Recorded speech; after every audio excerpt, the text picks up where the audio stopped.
помня всички, защото имаше един период, който бях само в 9-ти клас и преподавах само история на френски. Целият випуск преминаваше, значи съгласете се, че 3 паралелки на френски, плюс още 6 паралелки на български и това само за една година.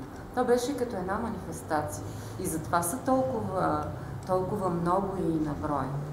След това, когато станах вече методик по френски език за региона, изоставих историята на френски и започнах да се занимавам само с преподаване на френски и с методика на преподаване на френски.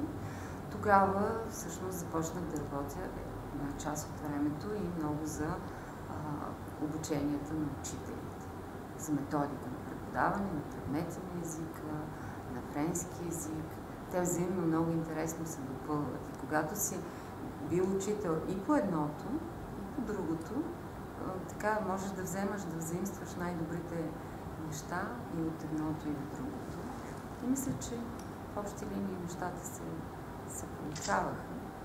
Що се отнася до този орган, тези академични палми, те са учредени, аз също не бях много добре осведомена. Знаех, че е някакво голямо признание за работата на хора, които бях чувала, че им се присъждат. И в крайна сметка се оказа, че това е едно отличие, което е създадено по времето от Наполеон I, 1808 година. И то е предназначено в началото от така наречената академична общност. Тоест, преподавателите в университетите, но по това време и лицеите, което в френската образователна система е синоним на гимназия в този случай, преподавателите от лицеите също спадат към тази академична общност. По-късно, през 1866 година, се взема решение тези академични палми да се присъждат също и на хора, които са допринесли с нещо за образованието, без да бъдат преподаватели.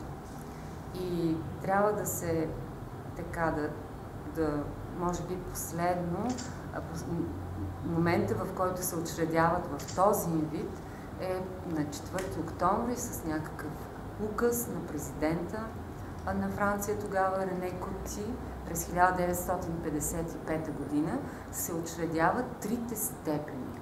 Като първата степен е кавалер на академичните палми, втората степен е офицер на академичните палми и третата степен е командор на академичните палми.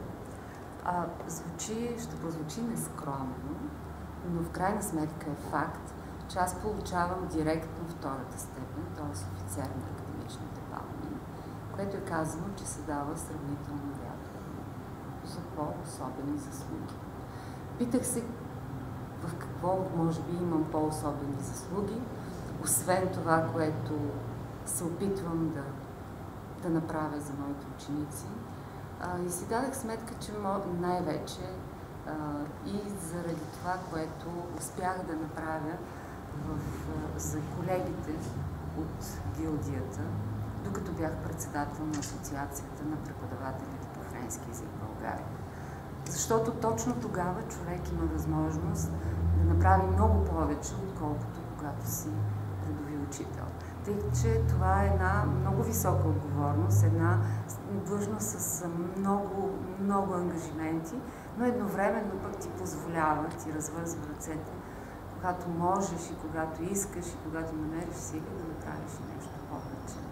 А именно това бяха национални конференции, участвах в организацията и утвърждаването на фестивала на Франкофонския театър, който само преди година-две навърши 20 години. И така, години наред. Много ви благодаря.